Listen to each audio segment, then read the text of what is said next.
Malaysia berjaya menganjurkan Persidangan Biodiversiti ASEAN ketiga SCB 2020 yang disertai lebih 200 peserta.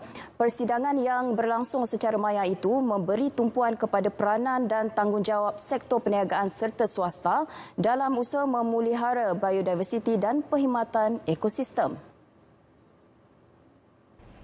Menteri Tenaga dan Sumber Asli Datuk Dr. Syamsul Anwar Nasarah dalam kenyataan media menjelaskan ACB 2020 membincangkan topik perniagaan dan biodiversiti dengan kerjasama Pusat Kepelbagaian ASEAN ACB.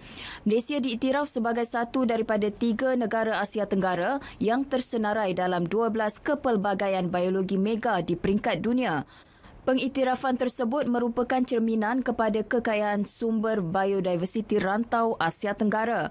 Bagi memacu tanggungjawab pemuliharaan dan penggunaan sumber secara mampan, Malaysia telah membangunkan Dasar Kepelbagaian Biologi Kebangsaan 2016-2025. Ia berperanan sebagai panduan dalam usaha konservasi sumber biologi.